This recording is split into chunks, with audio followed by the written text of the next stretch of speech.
குலதெய்வம் அப்படிங்கிறது என்ன அப்படின்னு நிறைய பேருக்கு தெரியல. அதுவும் இன்றைக்கு ஜோதிடம் பார்ப்பவர்கள் அப்படின்னு எடுத்துக்கிட்டிங்கன்னா நிறைய பேர் ஜோசியம் பார்க்குறாங்க. அதில் இந்த குலதெய்வத்தை கண்டுபிடிக்கிறது எப்படின்னு யாராலையும் கண்டுபிடிக்க முடியல.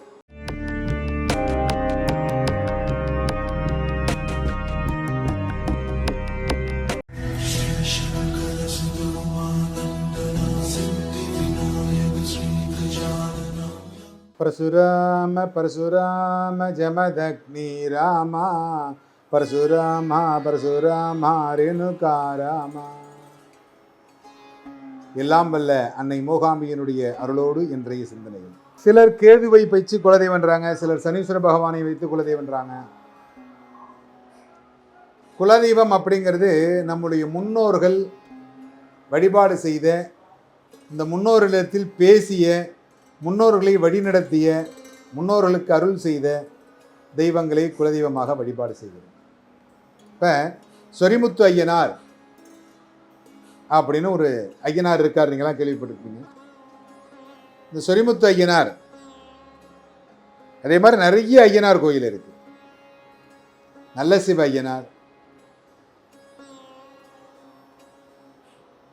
ஒவ்வொரு ஐயனார் கோயிலும் பார்த்தீங்கன்னா நிறைய சிறப்புகள் உடையது. இந்த குலதெய்வம் அப்படிங்கிறது சிறு தெய்வம். பெருந்தெய்வம் யாரும் குலதெய்வமா இல்லை, சிறு தெய்வம் தான் நிறைய பேருக்கு குலதெய்வம். முனீஸ்வரன், காளி, காட்டேரி, இந்த மாதிரி தான் எல்லாம் குலதெய்வமாக வச்சுருக்காங்க. ஏன்னா அவங்க வம்சாவழியில் அவர்கள் அந்த குலதெய்வத்தை பார்த்து அதனிடத்திலே அருள் பெற்று அதன் மூலமாக அவர்கள் செழிப்புற வாழ்ந்ததினால் அது நம்முடைய வம்சாவழியில் நல்லது செய்யக்கூடிய தெய்வம் அப்படின்னு சொல்கிறாங்க. 7 தலைமுறைக்கு மேலே அந்த குலதெய்வம் மறந்து போச்சுன்னா எந்த குலதெய்வத்தை உங்கள் அப்பா சொல்கிறாரோ அதுதான் உங்களுக்கு குலதெய்வமாக நிற்கும். ஆனாலும் இந்த குலதெய்வ வழிபாடு அப்படிங்கிறதுல நிறைய குளறுபடிகள் இருக்குது. இந்த சொரிமுத்து ஐயனார் அப்படிங்கிற போது இவருடைய கதை அப்படின்னு சொன்னீங்கன்னா, ஒரு தாழ்த்தப்பட்ட இனத்தை சார்ந்தவர் வசித்து வருகிறார். அந்த வழியாக அந்தணர்கள், வைர வியாபாரிகள் போகிறாங்க. அரசாங்கத்தில் போய் வைரத்தை விற்றுட்டு பணம் வாங்கக்கூடியவர்கள், நல்ல வசதி படித்தவர்கள். அப்போல்லாம் பார்த்தீங்கன்னா யாராவது வீட்டில் போய் தான் தண்ணி வாங்கணும். பிஸ்லரி வாட்டர்லாம் கிடைக்காது, அக்கோபைனெல்லாம் கிடைக்காது. ஒன்று ஏதாவது குளம் இருக்கான்னு பார்க்கணும், நதி ஓடுகிறதா பார்க்கணும். இந்த ரெண்டும் இல்லைன்னா யாராவது வீடு இருக்கான்னு பார்க்கணும். அந்த வீட்டில் தான் தண்ணி கிடைக்கும். கிணறு வச்சுருப்பாங்க, அந்த கிணத்துலேருந்து தான் சீந்தி குடிக்கணும். ஏன்னா அந்த மக்கள், ஆதி காலத்து மக்கள், நமக்காக நிறைய நன்மைகளை செய்தவர்கள். இந்த 2 வியாபாரிகள் என்ன பண்ணுறாரு, அந்த பொண்ணுக்கிட்ட போய் 2 பொண்ணு அங்கே இருக்குது. இந்த தாழ்த்தப்பட்ட வகுப்பை சார்ந்தவர் என்ன பண்ணுறாருனாக்க, வீட்டு விட்டு வெளில போகிற போது இந்த 2 பொண்ணுங்களும் ரொம்ப அழகாக இருக்கும். மகாலட்சுமி அனுகிரகம் பண்ணியிருக்காப்புல, ரொம்ப அழகாக இருக்கும். அது மேலே ஃபுல்லாக கரியை பூசிட்டு போயிடுவார். யாராவது வந்து பார்த்தா கண்ணங்கரேர்னு இருக்கும், யாரும் பார்க்க மாட்டாங்க, தண்ணி கூட வாங்கி குடிக்க மாட்டாங்க. இவர் தாகத்தில் வந்தார், இந்த வைர வியாபாரி தண்ணி கேட்டார். அந்த பொண்ணு போய் தண்ணி எடுத்தாந்து கொடுத்துச்சு. அதில் ஒரு சொட்டு தண்ணி கையில் விழுந்துருச்சு. அது அப்படியே கோடு மாதிரி ஓடிச்சு பாருங்கள். அதை பார்த்தோன்னு அந்த கலரில் இவர் மயங்கிட்டார். ஆஹா, இவ்வளவு அழகான ஒரு பொண்ணா,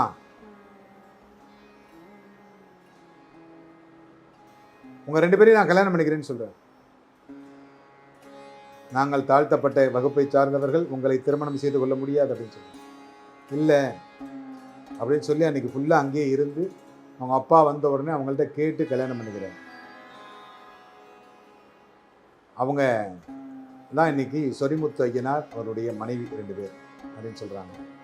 நிறைய கதை அப்படியே போகுது. அப்புறம் 2 நாய்கள் இருக்குது, அது காட்டில் இன்னும் குலைச்சிக்கிட்டு இருக்குது அப்படின்றாங்க. நிறைய கதைகள் இருக்குது. இந்த மாதிரி ஒவ்வொரு குலதெய்வத்தின் மீதும் ஒரு கதை இருக்கிறது. ஐயனார் குதிரையில் வருவார், வீரன் குதிரையில் வருவார், சில பேர் வீட்டில் சலங்கை சத்தம் கேட்கும். சில பேர் வீட்டில் பார்த்தீங்கன்னா குதிரை முடியாடுற மாதிரி சத்தம் கேட்கும். யாராவது நடந்து போகிற மாதிரி சத்தம் கேட்கும். இதெல்லாம் குலதெய்வத்தினுடைய வழிபாடு அப்படின்னு சொல்லுவாங்க. இந்த குலதெய்வம் தெரியாமல் இருப்பவர்கள் என்ன செய்யணும் அப்படின்னா, தொடர்ந்து 11 பௌர்ணமிகள் கோமாதாவுக்கு பூஜை பண்ணிங்கன்னா உங்களுடைய குலதெய்வம் தெரிந்துவிடும். ஆனால் உங்கள் தந்தை கூறிய குலதெய்வத்தையும் வழிபடாமல் விட்டு விடாதீர்கள். ஏன்னா இன்னைக்கு மதமாற்றம் அப்படிங்கிறது சாதாரணமாக போச்சு. இந்த மதமாற்றத்தினால என்ன ஆகுதுன்னா, இந்த குலதெய்வ வழிபாடுங்கிறது சுத்தமாக இல்லை, தெரியல.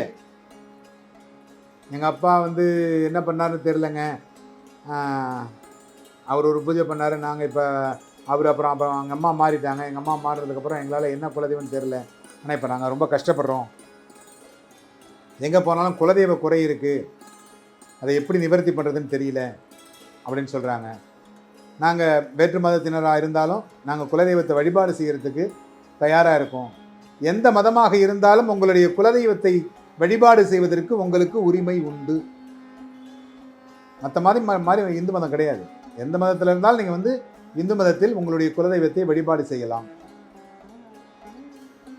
அதனால் உங்களுடைய குலதெய்வத்தை தெரிந்து கொள்ள வேண்டும் என்றால் இது போன்ற பௌர்ணமி அன்னைக்கு கோமாதாவுக்கு பூஜை பண்ணுங்க. உங்களுக்கு இந்த குலதெய்வம் தெரியும். குலதெய்வத்தினுடைய அருளோடு எல்லோரும் இன்புற்றிருக்க சுவாமிநாத சுவாமியை பிரார்த்தனை செய்கிறேன்.